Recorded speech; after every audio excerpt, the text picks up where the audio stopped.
We're live. Hello everyone, hope you guys are doing well wherever you are in the world. As you can see, I am joined by Andrea Orlandi today and we have a lot to talk about. Hello Andrea, how are you? Semra, how you doing? It's been a while.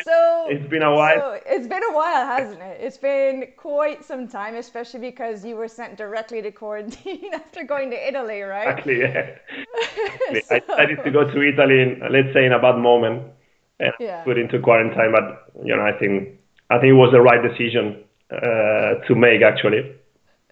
Well, you're looking well, you're looking safe and healthy, which is important, which is one of the main things with all of the guys I've been talking to the last week. Everyone's doing really well. Absolutely. So thankfully, that's the most important thing. So how are you holding up? It's been what, like 4 weeks now that you're at home? Yeah, 4 weeks.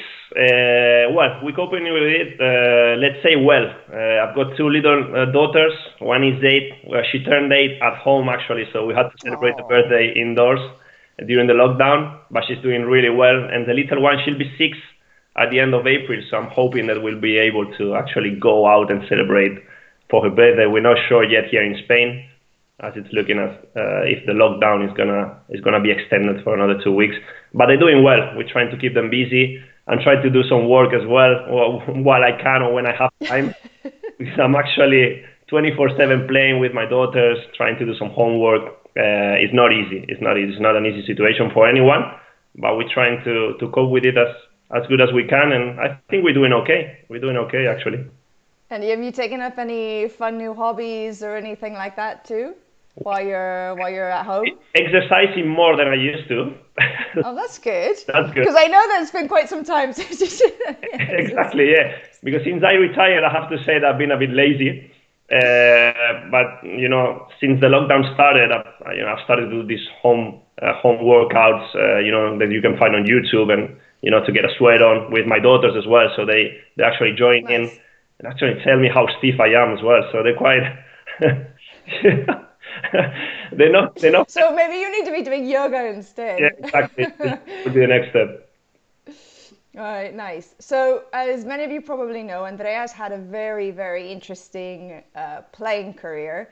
I mean, let's see, you've been everywhere, you've lived everywhere, you played everywhere. Starting in the Basque Country, coming down to Barcelona, which is where you were born and raised, if I'm not mistaken, even though both of your parents are Italian. Over to England, to Cyprus, to India, to Italy. I mean, you've been literally everywhere. Yeah. So why don't we start at the very beginning, though, and talk about some of your early days up in the colder parts of Spain, in Vitoria. That, I imagine it really helped to shape you as a player as well, because it's not an easy place, really, to play, and especially in those kinds of conditions, because when people think of Spain, they think of sun and warmth and everything else. But you've told me some great stories about how you've had to put plastic bags on your feet to deal with the cold and things like that. So Javier Aguirre, during the press conference, showed his feet covered in plastic bags. Exactly, yeah. This was the only way I could cope with it, because we used to train at 7 p.m. In the evenings, and Vitoria is in the north of Spain, and it's a very cold place. I mean, there's winds, really cold winds coming from everywhere. It's a lovely place, lovely area, but the winters are hard. And me coming from Barcelona, I myself struggle with cold as well, so it's something personal. So I had to put those plastic bags in my feet, actually, to be able to train, really. And sometimes we had cold water as well after training, which made it, a lot worse.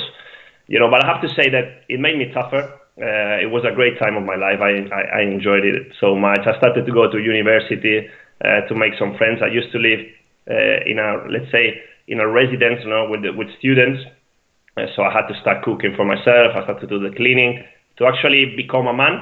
And it really helped me, and it was a great time of my life. I still got fond memories. I got great friends from that time, and I improved a lot as a player as well, because I was, let's say, I had a coach at Alaves. He told me, you are a pijo futbolístico. You are a footballer. You need to toughen up. So I think that coming to Alaves really helped me to toughen up and change my style a little bit to make me a better player. Well, I mean, the Basque Country is certainly where I think anybody would want to go to toughen up inside Spain, because they're known to be really big and physically fit and strong and tough and everything like that. But what are some of the best memories that you have from your time there? Well, obviously, the friends I had, I made it into professional football in a very short period of time. So I signed for the under-18 team, and within a year I was in the first team. So I signed my first professional contract. I remember, being able to train with players like Jordi Cruyff at the time was there, Pete Abelardo, the current Espanyol manager, players that were like, a year before. I used to watch them on TV and thinking, well, I'm really far from it. In a space of a year, I was training with them and being able to play with them. Quique de Lucas, one of the pundits we have at LaLiga TV as well. That's right. So it was a great time. I made really good friends as well out of football that I still have. And it was difficult. It was difficult for me to live from home. A very special relationship with my mom, as we all, boys have. So it was the Italian mama, right? Italian mom, she always spoiled me as well. So it was quite hard, but it was really good. It really helped me actually to become, a better player. To become a man, to look after myself with any single problem that I never had, because at home you never have those kind of problems. So there's lots of stories and lots of really good memories. But for sure, my debut as a professional for Alaves against Elche, I remember coming on like 10 minutes to go. Pepe Mel was the coach at the time, and becoming a professional player. That was my target when I signed there, and I was able to do it in a pretty short period of time.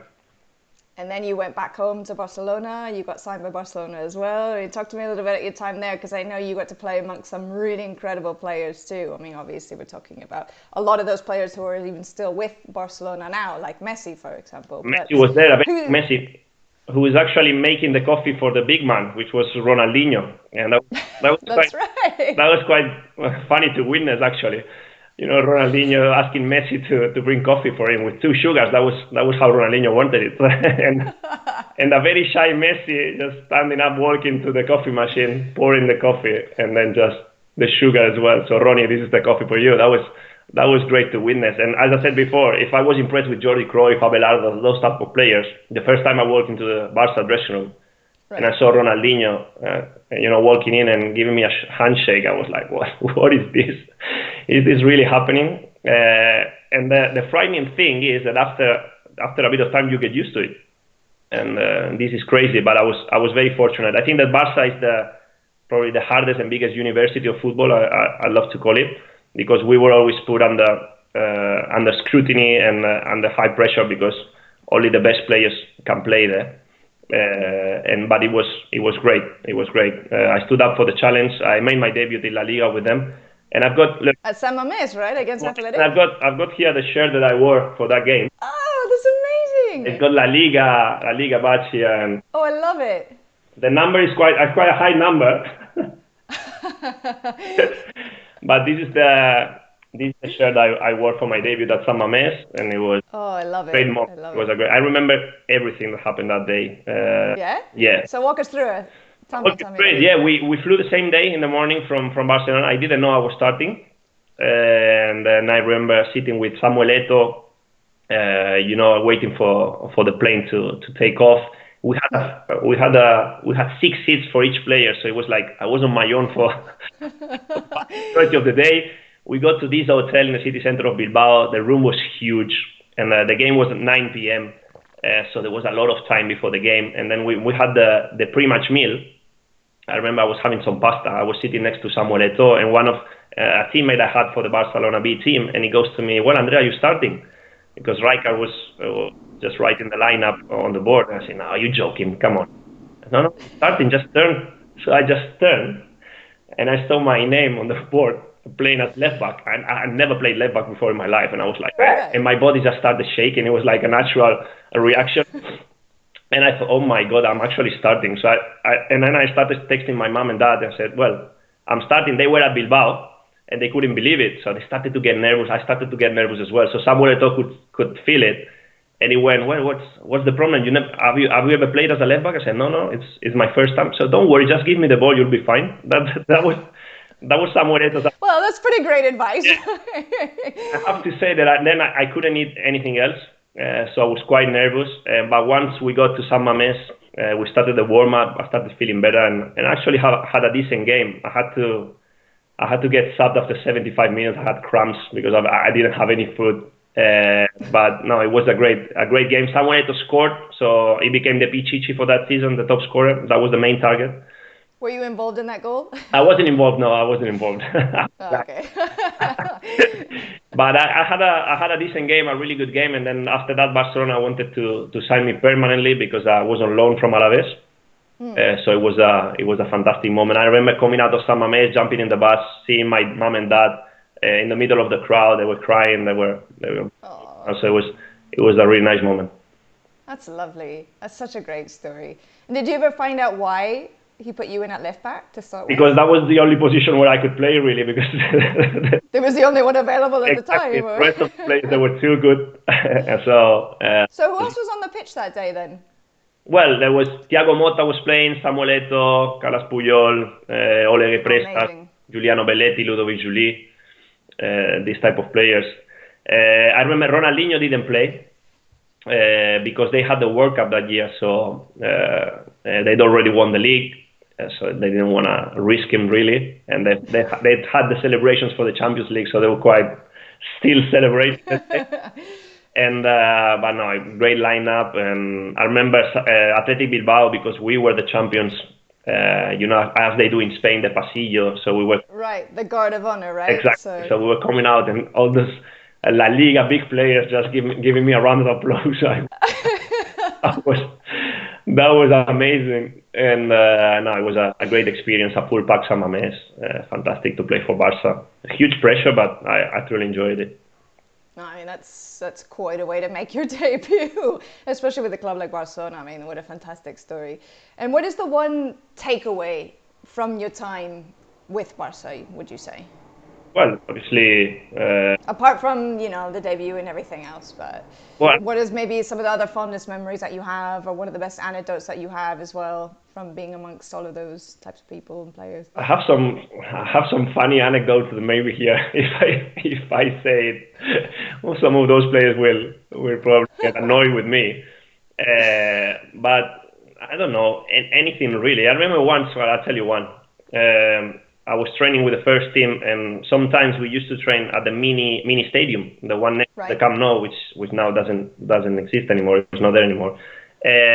So we used to get changed at the Camp Nou, take the lift up to the car park, get the cars, drive to the mini stadium, train, and come back. So training was set up for 10:30. So I got changed. I worked in the lift with Victor Valdés, the goalkeeper. So we go up to the lift, the door opens, and then Frank Rijkaard is coming in. It was 20 past 10. So minutes to start the training session, and Victor looked at him, and Rijkaard is a bit like surprised. I said, Victor, what are you doing? I said, coach, training is at 10:30. I said, well, I thought it was 11 o'clock. So this is just to show you how laid back Frank Rijkaard was. But that was the secret, really, of that dressing room, the way he was coping with players and dealing with players. It was just natural. So the training started. Yeah. He just turned up 10 minutes before the training started. So I hope that Rijkaard doesn't actually hear the story. But we'll make sure that he doesn't watch this, exactly. So don't worry about it. I'm kidding. And my first training session was at the mini stadium. Once again, it was 15,000 crowd because it was an open door session, and that made me really nervous.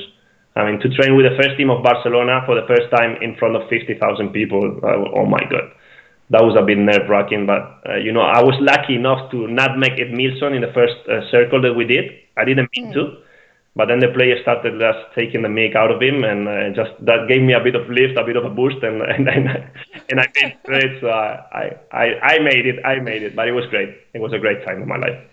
Man, you had like a baptism of fire in both senses. First with training, and then with your debut as well with Barcelona. But we actually have a question for you about that from your Generation 7.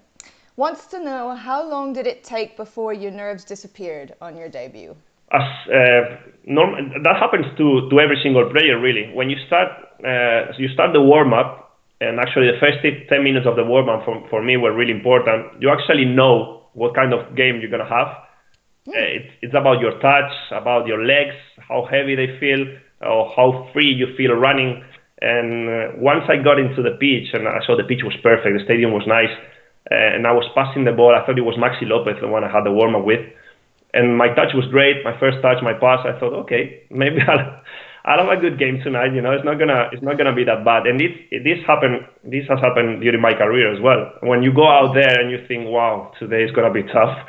You just feel your legs are heavy, and then the way you're running, your first control is bad, and you think, oof, come on, Andrea, wake up.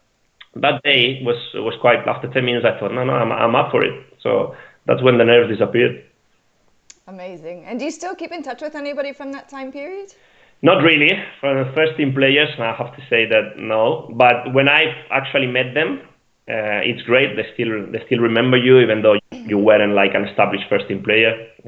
So every time I come across Xavi, for example, he's been really kind to me. Andres Iniesta, because he's from 1984, like myself, and we actually were rivals when we were young during the youth ranks. So he remembers me as well. Samuel Eto'o, I've never seen him again, but I probably think that he would remember me. I'm sure. Lionel Messi, the same. He was only really young at the time.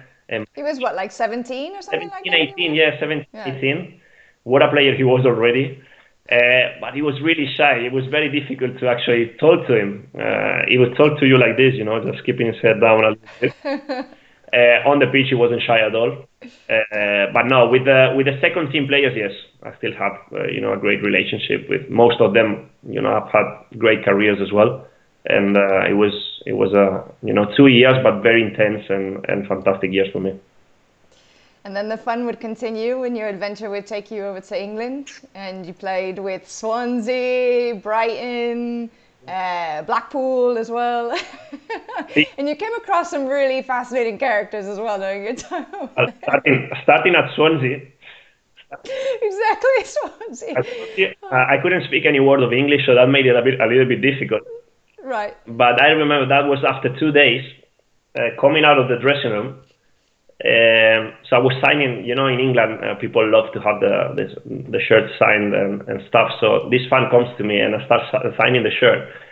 And then I felt like a sharp pain in my leg, like two really like, and I think, what happened? I didn't know what happened. And I see one of my teammates with a rifle. You see these air rifles. Oh, like an airsoft gun. Exactly. So oh my God. I'd been shot by a teammate. After 2 days in a club, I think I couldn't really say anything to him because I couldn't swear in English. I couldn't tell him. The guy just drove off. This is Thomas Butler. He was an Irish player, very funny. We great friends after. So when I was able to speak, I just confronted him. I said, Thomas, but that was my baptism of fire. Or what was that? I said, no, listen. You played in my position. You were better looking and you were a better player, so I had to shoot you. I said, okay, thank you very much. Oh my God, I love that story. Why I got shot by a teammate first time that I met in England, Thomas Butler. That's hysterical. I can't believe I've never heard a story like that before. I mean, that is really great. I mean, how long did it take for you to finally say something to him in English? I mean, how long did it take you to learn English? Actually, to have a proper conversation, 5-6 months, because I didn't go to any English lessons. I started watching movies, reading, books for kids. I started with 3-year-old books, and then after 6 months, I was able to read Harry Potter or stuff like this, which was very difficult. Yeah. But with movies, with songs, it took me like 6-7 hours to watch a movie because I was stopping every time I couldn't understand the words. So that was every 2 minutes. But and then the next day I used to go to training and try with my teammates and try if they understood me there. Then I was progressing. If they didn't, well, I had to make sure I had to improve. So this is how I actually learned English, and it took me 5-6 months. But then, because I'm someone that you know me now, so I really like to to have a good relationship with people I work with. Right. I love the banter as well, the jokes. So I really needed to speed up the process, and I needed to learn English as quick as possible. Well, banter is certainly one of the best ways to learn a language, isn't Exactly. it? Yeah, exactly. Yeah. So we have another question for you. Yeah. This one from Fawol1129 says, Hola Andrea, Hola. describe your debut and most memorable game while playing in England.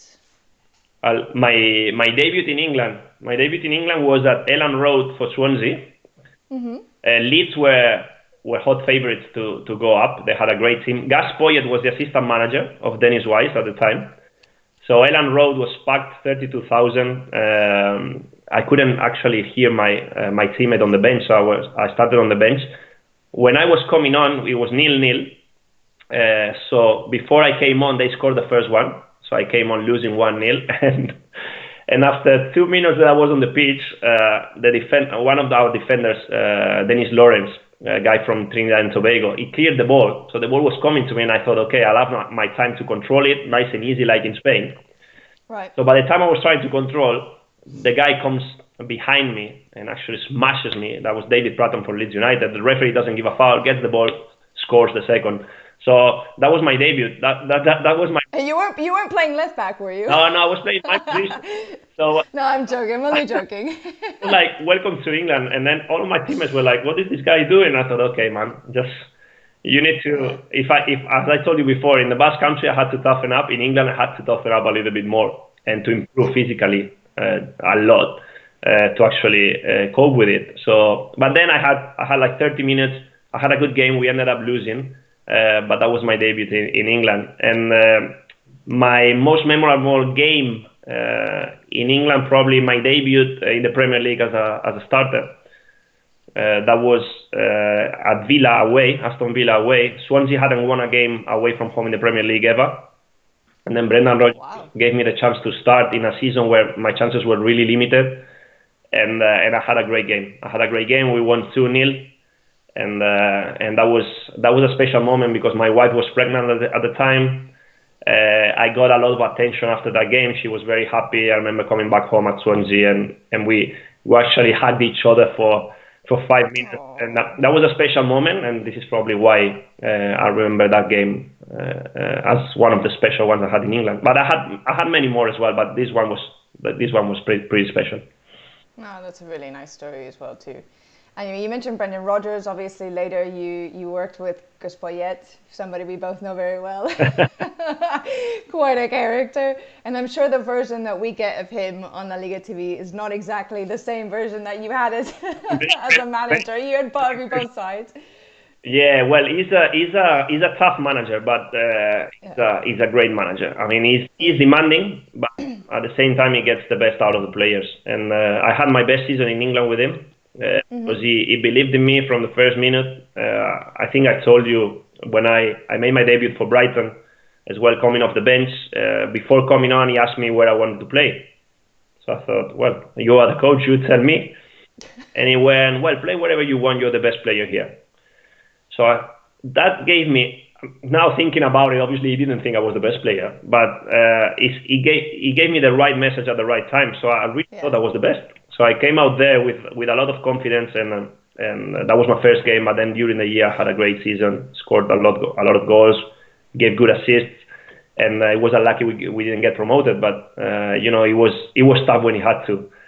We had tough love. We had a game away from home at Wolverhampton. We were winning 3-2, and they had a man.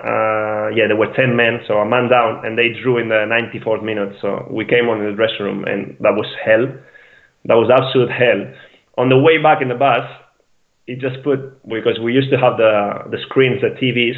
We used to have Sky Sports or some of the games that were played after. So we had cartoons for 4.5 hours on our way back. The volume really high, and then the Disney Channel, I can't remember what it was. And then that was it. That was his way to show his frustration and to actually tell us that we were like kids. So that was the message he wanted to send through. Oh man. Okay, we have another couple of questions coming in for you. How can a player manage success? Well, that's very personal. Obviously, People might think that I haven't had success with the career I had. I think I've had, because I played when I wanted to play. I've played in many different countries, learned some languages, met lots of people, played under great managers. I think it's a cultural thing. It depends of what your parents actually told you when you were a kid, the values you've got. But for me, the most important thing is to keep respect for people you work with, to be humble, because what I've experienced, the best players are the most humble. And I think about Ronaldinho, about Xavi, Samuel Eto'o, players that I've had the privilege to work with. They showed me and they told me that, they were humble people, ready to help you when they had to. And this is something that I've always had. I've always been the same. I've had a few ups, but a lot of downs as well. So it's all about keeping the right balance. And this is it. I've always been myself, regardless of if I was a regular starter, performing really well, or I was always on the bench and no one was asking for my autograph. All right, well, good. And then do you have a YouTube channel where he can watch your games? No. But I might start one, no? I might start. You should. And you know what? By the way, we need to start a campaign to get this man right here on Twitter, because we've been trying for months and he still hasn't done it. Yeah, Semra, from day one, you always told me to have a Twitter account, and I'll end up having one. Yeah, that's opening a whole can of worms that you probably don't want to have, and I can understand that, but still. No, but I will. Eventually, I will. On YouTube, there's some videos of me, I think, where you can have a look at some of my goals. Not many. I haven't scored many, but I have some few good ones, let's say. Okay, what's the best one that you scored then? Well, I think there's a couple I scored when I was at Brighton. There's one against Newcastle in the FA Cup. Newcastle was a Premier League club at the moment. There's a movement I do with the outside of my foot that I couldn't really do right now. Otherwise, I'd need a hip replacement. And then there's another one. There's another one against Blackpool. There's a great combination with David Lopez, another fantastic player that I had the privilege to play with. And I scored with the outside of my left foot because I couldn't shoot with my right foot. That was why I used the outside of my left one. And those goals are really good. I scored some beautiful goals with Barça B, but I can't find them. So, you should bring up somebody at the club. I'm sure Barça TV, they have all of that archive footage. I'll have to ask. I need that footage because I scored some really good ones when I was there. One from the halfway line as well. Oh, nice. Yeah. So, but I was more like an assist man. I wasn't a great goal scorer. And this is where the money is, where the goals are. So. Okay, by the way, Fabol also says, please have a Twitter account in all caps today. So the pressure is on you. The pressure is on me. Okay. I promise I'll come out of the lockdown with a Twitter account. Maybe not today. Okay, fair enough. We'll hold you to it though. Oh, Simon! Simon is joining us. Okay. Simon Hanley, everyone, a colleague of ours at LaLiga TV. Hello. He says that one against Newcastle was offside, wasn't it? As you would, to give some context, he is a massive Newcastle fan. Yeah, I know that. Sorry, Simon. I haven't scored. I had to score against Newcastle, so I'm sorry about that. But it was a great goal. You have to admit that. Okay. So let's talk about some of the other places that you played, Cyprus, India, obviously really, let's say, more exotic countries. I mean, what was it like to play there and to be away from places like Spain and England, and it's a completely different kind of game, a completely different culture? What was it like for you there? And, what did you enjoy the most? What did you find the most difficult to adapt to? Yeah, Cyprus was a difficult one because coming from England, from one of the most competitive leagues to the Cypriot league, with all the respect, is not the same. So it took me a while to actually adapt to it and cope with it. And I wasn't playing well. I have to admit that I wasn't playing well. The team that signed me expected a lot from me, and I wasn't actually delivering. I was playing all right, but not making a difference. So by January, something happened with the club that they wanted to get rid of me. So that was a big shock for me, but that made me change, how we say in Spain, the chip, to actually wake up, and I started playing really well And by the end of the season, I was signed by Apoel, who are the champions in Cyprus. And that gave me the chance to play in the Champions League qualifying rounds, to play in Europa League, to win the Europa League group against Olympiacos. We beat them away and at home for a Cypriot team to beat the Greek giants. Oh, it's a big deal. Exactly, it's a big deal. It's something special. So from an experience that started quite badly, I ended up having a great time, and I enjoyed my European experience with Apoel. Apoel is a huge club as well. I play for Anorthosis and Apoel. Both of clubs are really big in Cyprus. But I have to say that the pressure is massive, because they expect a lot from you. They demand wins, especially at Apoel. You can't draw, you can't lose. So you have to win every single game. But it was a great time. Gave me the chance to make my debut in European competitions, and then set me up for my next experience in Italy, which was a dream, a childhood dream, to play in Italy. As you said, my parents are both Italian. I always followed the Italian league, and it was a great experience. Playing from in my country. The lifestyle is fantastic. My daughters enjoyed it. My wife enjoyed it. And it was great, but obviously I was getting a little bit older, so I played in many different positions in my life, and they decided to play me a little bit back in front of the defense as a holding midfielder, because I couldn't run a lot anymore. But the older I was getting, the more I was enjoying it, because I knew that the time was of retirement was getting closer. Right. So every single day I used to go to the training ground, and I was thriving, and I was really looking forward to it, to actually give my advice to the younger ones. I really enjoyed it. It was something that they were actually asking me, and that made me really proud. And I was like a mentor for them, and I really enjoyed that part. And after Italy, India came. It was an opportunity for me to actually know a different culture. Obviously, financially was a good opportunity, I won't lie. And one of my best friends was playing for a team there, Chennai FC, the running champions. And I really struggled there. I really struggled being away from my daughters and family. We were living in apartments that weren't great. The results of the team weren't great either. I was starting to feel bad health-wise. I lost a lot of weight. And it was difficult. And so I decided to resign my contract and come back to Italy, to another team in Italy, in a beautiful place, Entella Chiavari, in front of the sea. And this is when I had to retire, forced by a heart disease. And this is when they found that I had a problem. And that was it. That was my career. And what do you miss the most about your playing days? I missed everything, Semra. I'll tell you what, it sounds quite romantic, but the smell of the grass, I mean, when you actually know that, because when you go to the training grounds and you interview the players, you can smell the grass. That smell is something that especially when it's freshly cut too, right? It's freshly cut.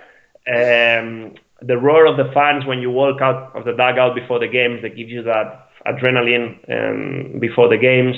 But the training every day, waking up knowing that I have to train, that I see my teammates, the banter in the dressing room. I miss everything. And as I was saying, the last part of my career, I really enjoyed it, because I was more of a mentor. I couldn't run a lot anymore, but I've improved my brain. So I used to think better, think more, and to read the game better. So I was enjoying it a lot. Well, and that set you up now for what you're doing in your post-professional player career, to a whole new type of career now that's really taking off for you. I mean, as a pundit, which you're excellent at. For those of you who haven't seen LaLiga TV, you definitely need to tune in and watch, because this man right here is a bloody genius as a pundit. I'm serious. I'm not just saying that to kiss your ass. I'm being honest. Okay. You've been brilliant this season with us, and apart from that, you're scouting, right? You're starting to scout players as well too. And I imagine that all of that experience has set you up so well for this, because you know exactly what you're looking for in whatever position it is that you're looking for. So tell me a little bit more about that now that you've been doing it for a few months, and how you go about scouting players and the types of qualities that you're looking for in them? Yeah, absolutely. When I started doing the scouting bit, I used to get given some names, and then my task was really to actually write a report saying what I was seeing, what my feeling was, and but already knowing the players I was looking for. But now at the moment it's more like me looking for talent, where trying to look for talent when no one else can see it. So I'm just randomly picking some games, and then I see players that catch my eye, and obviously I think I have the eye to spot the talent quite easily and quite from a movement, from a body movement, from a control, from a touch, and then obviously when I want to get deeper into it, I look at the games of the players, and I can see not only what people can see if they score a nice goal or give a good assist, but the work rate. I think I can actually understand the personality of a player watching him play, how he interacts with the teammates. For me, it's very important to find a good person first and then a good player after. And I think I'm doing actually a pretty good job. I'm sure you are. Trying to spot, talented players, young players, and giving my feedback to the people that's asking for it, and I really enjoy it. Semra, sometimes I watch games that are not really enjoyable, I have to say. Well, it happens. I mean, you can't always watch the quality of football. Can always but there's talent everywhere, and then people think about, for example, Cyprus. As I said, of course, it's not as competitive as England, but when I was there, I could play against some really talented players that, for a reason, they didn't make it to one of the best leagues, but that they find their way, from different countries or different leagues, and they have the talent to make it into the best league. So this is where I know that I can find players that are good enough to play in Spain, play in Italy, play in England, in the best leagues. It's not only those leagues. I know they're the best, but there's talent everywhere, and this is my job to spot the talent. Well, that's what I was going to say. I mean, the beauty of what you're doing is that you're not just focusing on talent, homegrown talent in Europe. I mean, you're going to South America, you're looking everywhere, really. Exactly, yeah. And it's amazing just how much, talent is out there and available. And the fact that you could be actively part of bringing in some of the future biggest names probably that we'll see in a few years down the road here in Europe. So I think it's hugely exciting as well. I hope so. But this is the good thing about my career, that I've been able to be quite everywhere. And I've experienced it on the pitch. So I can give you the right feedback of what it is. Me, personally, I like to go live and watch the player live. It makes a huge difference.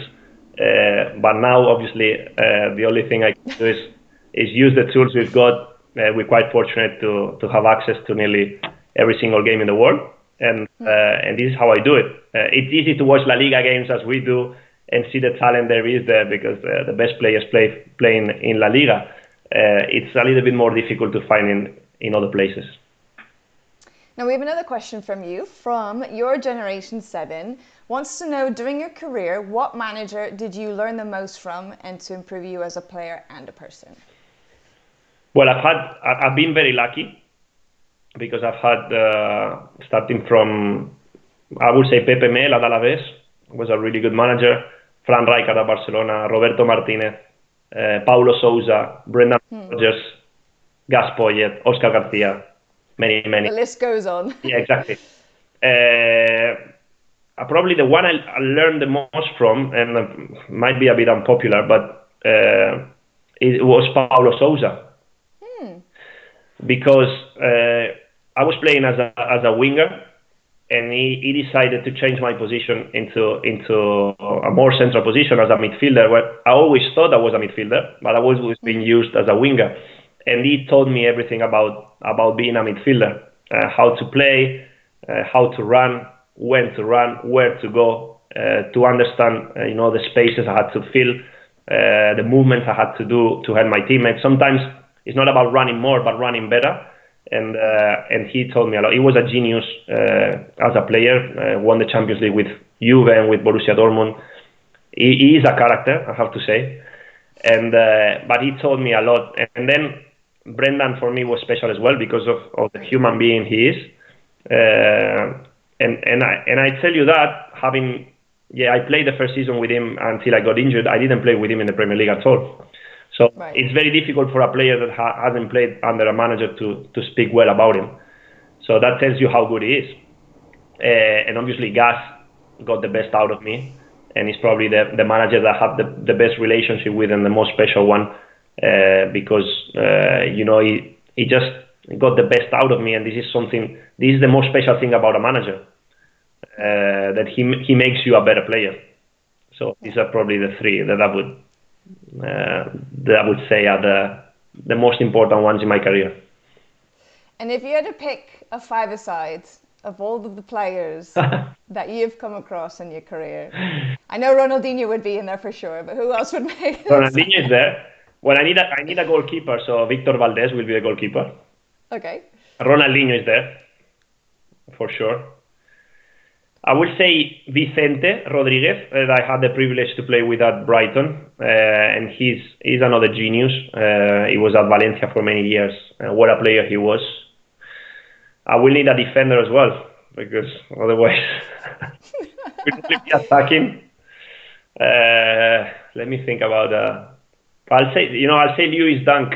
Now he's the centre back of Brighton and Hove Albion. He's been capped with England. He was young when I was there. He wasn't playing every single game. I always thought that he was one of our best defenders. So there's one left. Xavi. I think that for a five-a-side team is not a bad team. No, I think it's a pretty damn good team if you ask me. Because I've got Valdez, Lewis Dunk, Xavi, Ronaldinho, and Vicente. Yes. Vicente. Of course, Messi should be there, but when I was with him, he was only 17, so I have to say Ronaldinho in front of Messi. Okay. And now for a very important question. You've lived in places with some amazing food, the Basque Country, Italy, India, Cyprus, England. Maybe so.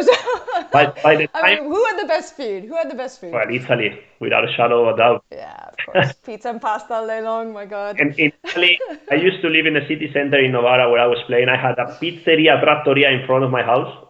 And man. I had That's dangerous. the coffee shop on the corner. So I had the breakfast in the mornings with my cornetto, as you say, the croissant with chocolate, filled in with chocolate, the cappuccino. Delicious. And then I had the trattoria there to eat every single day. So it was a joke. I was lucky enough to be a footballer. Otherwise, I'd be getting fatter and fatter. So, but the Basque Country is a great place for food. Fantastic. I mean, if you like meat, los chuletones, the T-bone steaks and stuff, it's just ridiculous how good they are. Amazing. Don't underestimate the souvlaki as well in Cyprus. It's not bad. Oh, that is like one of my favorite dishes of all time. Souvlaki is amazing. Yes. It's amazing. I worked with a Greek producer when I was living in Turkey. Yes. And he's one of my closest friends. And he would always just go on and on and on about souvlaki. And every time he went home, he would send photos every single day when he would eat souvlaki and send it to us in Turkey to make us jealous. It was amazing. Yes. And the Freddo cappuccinos as well. Oh, delicious. Yes. Delicious. Well, anyway, I don't want to take up too much more of your time. So if you have any other parting thoughts or anything you want to share with us before we go? Not really, Semra. Whatever you want. We could talk about anything, really, any anecdotes or anything. But I think that it's been great. We had a great conversation. We spoke about my career, what I'm doing now, what we're doing now together. That I'm really enjoying it as well. Yeah, coming to LaLiga TV is fantastic. Learning from you, from the professionals that are involved in is great. And obviously, I'm looking forward to it. Hopefully, this situation will end up soon, and we'll be back enjoying football together, working together, and we'll be all fine. But at the moment, we have to stay home, stay safe, and this is what we're doing. Yeah, exactly. And well, okay. We'll leave it there then. Andrea, thank you very much. Thank you. It's been a pleasure as always. Thank you. It's been a pleasure. Hopefully I I completely forgot. Sorry. Tim Lee had a question for you. I completely forgot. I'm sorry. Sorry if you're watching, Tim. I forgot. So Tim is someone who works with us, actually, a colleague of ours, and he's going to be on this little tea time talk with me tomorrow. So I've got to make sure I get this answer for him. He wants to know what it was like playing against the Crystal Palace team that had both Wilfred Zaha and Yannick Bolasie. Yannick Bolasie. Well, that's a question that hurts because Crystal Palace. As a Crystal Palace fan, he knew exactly how to. I was at Brighton. It's a big derby against Crystal Palace, and then Crystal Palace ended up getting promoted, and we didn't. But there was a game at Selhurst Park, which is the Crystal Palace the stadium. The atmosphere was packed. It was difficult, so we were under a lot of pressure, and we had a lot of players injured, and we got a man down. Lewis Dunk got sent off, so we didn't have any defenders. So this is my second time I had to play left back. So after my debut with Barca, Gus Poyet decided to play me as a left back. Now, the wingers for Crystal Palace were Yannick Bolasie and Wilfred Zaha, two of the best players in the Championship at the time, now in the Premier League. So Yannick Bolasie was hard enough to cope with and to defend, playing as a right winger. So as soon as I started playing as a left back, their manager told Wilfred Zaha to play on my side. Oh no! This guy had, any kind of trickery, lots of tricks and stuff. So he started doing these step overs, and it was annoying me a lot. So I was trying to cope with it and blah blah blah. So there is a moment where he started to do all those sort of tricks. I turned and I could feel something in my abdominals, like in my stomach, and I think, oof, I think I pulled my abdominal here, trying to defend this guy. Well, anyway, I forced the corner. So the corner comes. I clear the ball and I hear a snap in my stomach. Oh no! So I'm lying on the floor. I couldn't breathe. The doctor comes in. He just pulls my shirt up and he goes, "Rib broken, rib broken." And I'm thinking, what? Rib broken? I haven't really. Jesus. So this is why team is asking. Like playing against Yannick Bolasie and Wilfred Zaha. Because of that, I had a rib broken. Trying. Oh man. So the guy just killed me, like literally killed me, and obviously they had to take me out with, the stretcher, right? The stretcher. We were having the Christmas party after the game. We ended up losing 3-0, and I was the only one, coming back in the bus with a very angry and annoyed Gus Poyet, straight into the hospital, to check my rib, and I had a rib broken because Wilfred Zaha, I just have to say he killed me. Oh man. Well, okay, let's end on a more positive note. Somebody wants to know if you're ever going to write a book. Well, that I've thought about it, and I wanted to actually use this lockdown to start. Honestly, you should. You really should. You have so many amazing stories and anecdotes and interesting things to share with the world. And we haven't spoken about Blackpool. My Blackpool season probably would have 10 chapters of that book. Okay. Because maybe we should save that for the next chat and just do exclusively talking about Blackpool. Yes, but I've thought about it lots of times, and I wanna start writing something, but I wanna do something that is actually good enough to be read and enjoyed, but it's something that I have in my mind as well. Yeah. Do you have any title names at all that you've thought about? No. Not yet. Okay. Some ideas, but. Not the title yet. Okay. Well, we'll come back to you on that sometime in the future. Okay. But Andrea, thank you so much. Thank you, Semra. It was really fun. Thank you very much.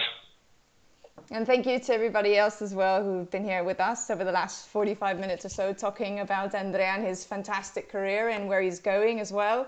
We'll see you all very soon. In the meantime, take care of yourselves, stay home, stay safe and healthy, and we'll see you tomorrow for another round of Tea Time Talks, this time with Team Lee. See you soon, guys. Bye.